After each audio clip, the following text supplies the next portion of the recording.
Hai guys, Falas back. Yeay. Oke, jadi di video kali ini aku mau sharing tips and tricks gimana sih cara jadi maba yang baik dan benar. Atau dengan kata lain, ya jadi maba yang selalu berada di jalan yang lurus gitu loh. Ya pokoknya intinya biar kedepannya sukses dan lancar-lancar terus ya. Amin. Oke, tapi sebelum ke inti videonya, aku mau ngucapin beberapa hal dulu. Yang pertama, selamat datang di Universitas Pasundan. Baik bagi kamu yang masuk Unpas hanya karena ngeliat prestasi-prestasi aku, maupun bagi kalian yang ya memang pingin masuk Unpas gitu ya. Pokoknya sekali lagi selamat buat kamu, khususnya yang keterima di Fakultas Hukumnya ya, karena aku juga masuknya Fakultas Hukum itu gitu. Dan nanti mayoritas aku bakal kasih tips and tricksnya itu buat maba FH Unpas. Tapi bukan berarti tips and tricks ini nggak bisa buat maba-maba yang lain. Bisa, jadi pokoknya keep on watching. Terus yang kedua, aku juga mau ngucapin terima kasih nih buat maba-maba ataupun teman-teman aku yang udah nge-request video tentang ini. Dan juga terima kasih karena udah sabar menunggu. Juga terima kasih buat doa-doa baiknya. Karena kemarin-kemarin itu banyak yang ngedoain aku gitu, kayak sukses selalu, lancar-lancar selalu, dimudahkan dalam segala hal, dan lain sebagainya. Amin. Pokoknya makasih banyak ya. Yang ketiga, sebelum ke video inti, aku mau bilang kalau di video ini tips and tricksnya adalah ala aku sendiri yang pernah aku alami, dan sekiranya bisa diterapkan di kehidupan kuliah kalian ya. Aku bukan orang yang sehebat atau sepintar atau se-wow yang kalian bayangkan gitu. Karena aku memang manusia biasa yang tak sempurna dan kadang salah, namun di hatiku hanya satu. Itu lagu apa ya? Itu lagu apa ya? Nggak tahu. Aku tahu cuman lupa. Yang inget komen di bawah ya. Ya pokoknya kalau ada yang ngelihat aku di tempat lain gitu ya, kayak misalnya aku IPK-nya 4. Oh, no. Itu sebenarnya memang betul aku 4, tapi aku belum lulus. Jadi maksudnya sampai semester 5 ini aku masih semester 5 dan sampai detik ini aku masih IPK-nya masih 4. Jadi kalau ada yang bilang aku cum laude, amin, makasih banget, tapi aku belum lulus gitu loh. Dan aku juga berharap aku bisa cum laude nantinya. Amin. Terima kasih bagi yang udah ngedoain. Oke, kayaknya udah pada nggak sabar kali ya. So langsung aja ke inti videonya. Yang pertama, yaitu tentang buku. Banyak yang nanya tentang buku gitu ya.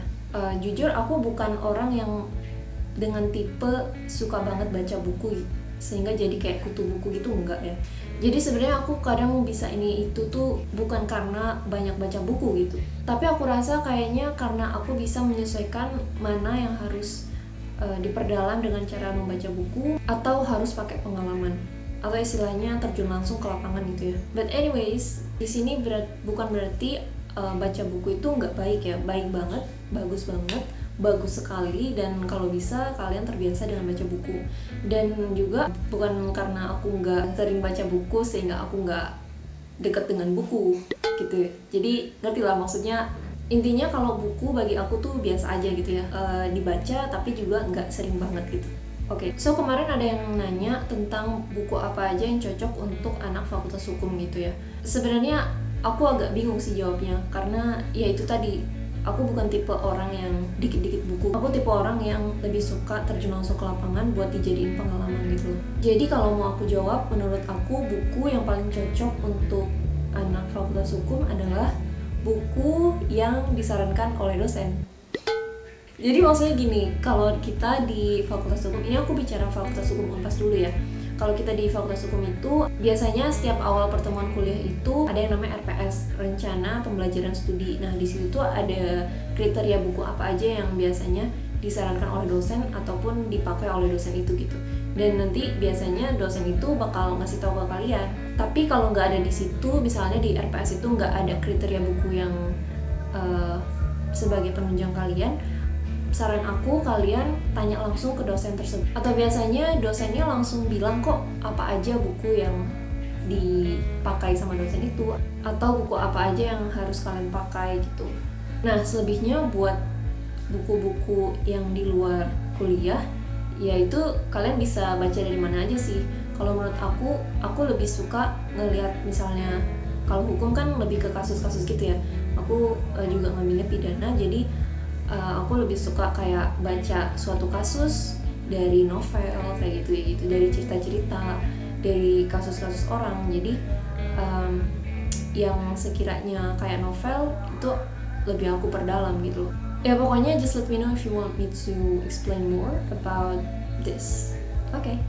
Oke, langsung aja lanjut yang kedua, yaitu hal-hal mengenai organisasi, komunitas, ataupun kegiatan-kegiatan lain yang di dalam kampus maupun di luar kampus. Tentang ini sebenarnya banyak yang nanya juga sih, kayak organisasi apa yang cocok buat maba, terus berapa organisasi yang bagus untuk diikuti oleh maba, dan bahkan ada yang nanya tentang cara ngatur waktu antara ikut organisasi dengan jadwal kuliah. Sebenarnya aku suka banget ya ngebahas tentang ini, karena aku juga termasuk orang yang aktif dalam kegiatan ini itu, dan jadi pembahasan ini kayaknya bakal panjang banget, but I'll try to make it short. Oke, jadi sebenarnya simpel aja sih. Prinsip utamanya kita harus tahu yang mana yang namanya prioritas. Dalam hal ini, prioritas utama kita apa? Ya, kuliah, nilai tinggi, aktif di kelas, cepat lulus, dan lain sebagainya, ya kan? Tapi di samping itu semua, kita juga harus ditunjang dengan berbagai pengalaman dan soft skill yang harus diasah. Ya, namanya penunjang itu kan berarti adalah prioritas kedua setelah prioritas utama kita. Jadi intinya apa? Intinya ya jangan sampai bobot prioritas kedua kita itu melebihi bobot prioritas utama yang tadi itu, gitu loh. Nah, dari situ saran aku, banyaknya organisasi yang ideal untuk diikuti para maba itu antara 1 sampai 3 organisasi. Paling banyak menurutku tuh 3 ya. Karena kalau lebih dari itu takutnya malah kalian kewalahan. Terus saran aku, organisasinya itu kalau bisa dicampur antara organisasi yang ada di dalam kampus dengan organisasi yang ada di luar kampus. Karena we need relationship, right? Gak semua relasi yang kita dapat itu harus dari dalam kampus. Jadi kita sebisa mungkin cari yang ada di luar kampus juga. Kuncinya bergaulah seluas mungkin, asal jangan sembarangan. Oke. Lanjut tentang organisasi apa yang bagus buat para maba, itu balik lagi ke jurusan kalian masing-masing ya. Yang paling bagus menurutku ya yang organisasi yang sesuai dengan jurusan kalian masing-masing. Karena banyak hal yang bisa diambil untuk nanti sebagai penunjang kalian ke depannya.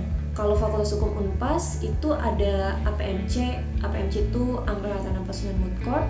Jadi pokoknya itu bidang organisasinya adalah tentang pengadilan semu, di mana yang menjadi hakim, lawyer, jaksa tuh cocok banget buat kalian. Terus juga ada CLE, itu Clinical Legal Education. Terus juga ada Pasunan Debate, BPM, BEM, KPUM, Bapera. Ya pokoknya banyak lagi lainnya. Pokoknya kalau BEM, BPM, KPUM, Bapera itu satu kesatuan sama Pemira gitu. Jadi ya pokoknya disesuaikan aja sama yang kalian mau, oke? Dan juga untuk BEM sama BPM itu aku rasa ada di hampir setiap universitas maupun fakultas gitu ya. Jadi bagi kalian yang ngambilnya fakultas teknik, fakultas kedokteran, fisik, dan lain sebagainya, selain kalian masuk ke organisasi yang sesuai dengan bidang kalian masing-masing, ada baiknya kalian mencoba organisasi yang kayak BEM sama BPM tadi itu, biar sisi politik kalian bisa terasa. Bisa jadi itu menambah soft skill kalian gitu kan. Ya gitu deh pokoknya. Oh ya, satu lagi tentang ini, kalau organisasinya kalian udah ngambil paling banyak 3 tapi masih ngerasa kurang produktif nih, aku saranin kalian nyobanya itu diperbanyak dalam kegiatan-kegiatan lain, kayak ikut lomba-lomba, apply beasiswa-beasiswa, volunteer, training-training, dan lain sebagainya. Apalagi bagi kalian yang tinggalnya di daerah Jawa Barat, sekarang itu udah banyak banget program yang disediakan oleh Jawa Barat. Kayak contohnya nih, aku ikut yang dari program Jabar, yaitu Jabar Future Leaders atau JFL, di mana nanti kita akan menjadi ajudan milenial gubernur Jawa Barat. Terus juga ada JIF atau Jabar Innovation Fellowship. Terus juga ada Duta Bahasa Jawa Barat, Duta Baca, Duta Bela Negara, dan lain sebagainya. Oke, lanjut yang ketiga, yaitu jangan rakus. Ya, kita ya jangan rakus. Jadi maksudnya kalau kalian banyak ngambil organisasi ini itu, tapi kalian bisa ngehandle itu semua, yaitu bukan rakus namanya. Konsep rakus yang aku maksud di sini adalah ketika seseorang itu ngambil banyak organisasi tapi nggak bisa ngehandle semuanya dan malah kewalahan gitu. Juga walaupun dia ngambil sedikit organisasi tapi nggak bisa ngehandle juga, itu juga rakus sih menurut aku. Jadi intinya jangan rakus dan sesuaikan dengan porsi kalian masing-masing gitu ya. Kalau diibaratkan dengan nasi, ngambil nasi banyak terus nggak habis, itu kan namanya rakus ya. Terus juga kalau masih kenyang terus ngambil nasi walaupun sedikit tapi nggak habis, itu menurutku rakus juga gitu. Tapi gimana, masa nggak makan nasi sama sekali, kan nanti sakit gitu ya. Jadi intinya apa ya, balik lagi disesuaikan dengan porsinya masing-masing. Nah, sama halnya sama organisasi. Semoga analogikannya bisa dipahami ya. Oh ya, tentang kewalahan yang aku maksud tadi, itu maksudnya kita jadi nggak maksimal di segala hal gitu. Kalau kalian udah terlanjur masuk ke banyak organisasi, terus sampai detik ini kalian ngerasa kayak kewalahan, aku ngerti kok, karena sometimes people make mistake, right? Tapi kalau udah gitu, ya menurut aku lebih gentle kalian ngajuin surat pengunduran diri baik-baik daripada kalian masih ada di organisasi tersebut tapi pas ada project kaliannya malah hilang-hilangan gitu kan, nggak banget ya. Oke, kita langsung lanjut yang keempat, yaitu adaptif. Oke, tentang organisasi udah dulu, karena di sini aku mau ngasih tahu adaptifnya itu ketika kalian ada di kuliah ataupun di kelas yang sedang berlangsung gitu ya. Jadi ya pokoknya kita harus pintar-pintar dalam beradaptasi dengan dosen kita, yang mana tentunya setiap dosen tuh memiliki kepribadian yang berbeda-beda gitu kan, cara ngajar yang beda. Ada yang ngajarnya tersusun, terus kalau di kelas itu suka nampilin materi, tapi ada juga yang dosen itu ngajarnya memang sesuai dengan apa yang seharusnya diajarkan pada saat itu, cuman gak ditampilin gitu loh materinya. Jadi kayak lebih nge-share ke pengalaman-pengalaman dosen itu, terus juga mungkin materinya udah ada di luar kepala gitu. Semua itu tentu nggak bisa kita atur atau semau kita, dan nggak bisa disalahkan gitu kenapa dosen ngajarnya beda-beda. Justru karena adanya perbedaan-perbedaan itu, kitalah ya, sebagai mahasiswa yang harus lebih adaptif dengan dosen tersebut, yaitu kenali dosenmu dan beradaptasilah dengan cara dosenmu mengajar gitu. Sebenarnya kuncinya itu sih, nggak ada lainnya. Karena kalau kita udah bisa beradaptasi dengan berbagai dosen, kedepannya kita bisa bakal enak gitu dalam mengikuti alur dosen tersebut. Oke, ini aku kasih contoh ya. Kadang ada dosen yang saklek banget gitu loh. Mahasiswanya harus punya buku dan harus baca buku itu terus dirangkum. Ya tapi pokoknya ikutin aja, karena aku yakin dosen itu nggak akan nyelakain kita gitu. Jadi ya ikutin aja, baca aja, jangan banyak ngeluh. Terus juga kadang ada dosen yang pingin mahasiswanya yang banyak nanya. Nah, misal kalian udah kenal nih sama dosen itu di satu matkul itu, saran aku sih dari malam kalian siapin nih, besok mau nanya apa ya? Kira-kira kasus apa yang lagi viral dan menarik untuk dibahas gitu. Oke, lanjut yang kelima, yaitu aktif. Oke, kayaknya ini yang terakhir ya guys, biar durasi videonya nggak terlalu panjang, dan aku juga mau lihat kalau banyak yang request lagi tentang video kayak gini, nanti aku lanjutin tips and tricksnya sebagai part 2. Oke, balik lagi, aktif di sini maksudnya adalah ya aktif di kelas gitu loh. Ikutilah alur dosen mengajar. Pas dosen nanya, ya kita jawab. Pas dosen buka sesi pertanyaan, ya kita nanya. Sebenarnya sesimpel itu. Tapi kadang salah satu kendala mahasiswa nggak aktif tuh karena yang pertama, ketika ditanya dia nggak tahu jawabannya. Ketika dibuka sesi pertanyaan, dia nggak tahu mau tanya apa. Lah, gimana ceritanya? Nah, kalau menurut aku, cara mengatasi semua itu adalah dengan cara perbanyak wawasan dan perluas pergaulan. Kok kayaknya caranya klise banget gitu ya, kayak teori-teori jadul. Tapi ya, memang caranya kayak gitu, nggak ada lain. Harapannya sih dari perbanyak wawasan itu, kalian bisa berpikir kritis dan nantinya bisa kalian gunakan sebagai bahan diskusi dengan dosen kalian. Dulu waktu aku masih semester 1, masih maba gitu ya, masih imut-imut gitu, dan masih tatap muka, ada dosen aku yang bilang kayak gini, kalian kalau udah siap di kelas dan siap untuk belajar, manfaatkanlah waktu tuh dengan sebaik mungkin dan harus mau menggali atau tanya apapun ke dosen. Karena di lain sisi istilahnya kita tuh kan bayar gitu ya.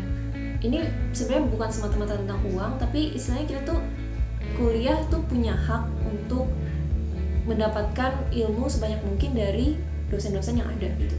So, seraplah ilmu yang ada di dosen itu dengan cara kita bertanya kepada dosen yang bersangkutan gitu.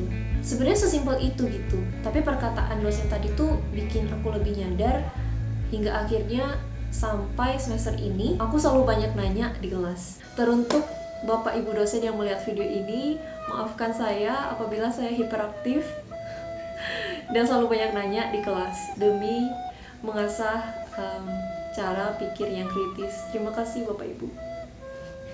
Oke, lanjut dikit lagi nih. Biarin aja ya kalau ada orang yang bilang, ah sok cari muka lu, sok-sokan pintar. Yang penting kita nggak ngerugiin orang dengan cara kita bertanya kepada dosen kan. Jadi kalau yang kayak gitu mah biarin aja ya. Oke, akhirnya selesai. Kayaknya mulutku udah berbusa nih dan sarafnya udah mulai lemah nih. Sebenarnya masih banyak sih teknik-teknik belajar yang aku gunain, tapi intinya kalau ada yang bilang mau kayak aku, berprestasi dan lain sebagainya, oke boleh ikutin cara-cara aku, tapi jangan menjadikan sebuah prestasi aku itu adalah patokan kesuksesan dalam hidup kalian gitu. Gak cuma aku aja, kayak orang lain gitu. Pokoknya jangan menjadikan prestasi seseorang itu adalah patokan kesuksesan dalam hidup kalian. Karena apa? Karena ya jalan hidup kita tuh beda-beda. Jangan sampai jadi patokan kayak misalnya, pokoknya aku harus kayak dia nih. Syukur-syukur kalau berhasil, tapi kalau misalkan maaf aja ya, misalkan gagal, nanti malah jadi terpuruk, kan jatuhnya malah salah ya. Jadi intinya ikutilah langkah-langkah baik dan ambil sisi positif dari orang tersebut gitu. Oke. Sebenarnya pembahasan kayak tips and tricks belajar bahasa Inggris atau belajar bahasa asing itu belum aku bahas di video kali ini ya.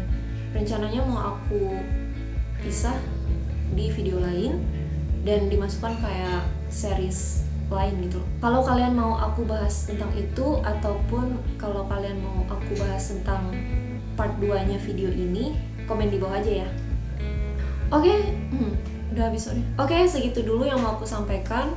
Jangan lupa like, comment, dan share ke teman-teman kalian, khususnya yang para maba nih, biar sedini mungkin kalian bisa menerapkan hal-hal yang aku sampaikan tadi.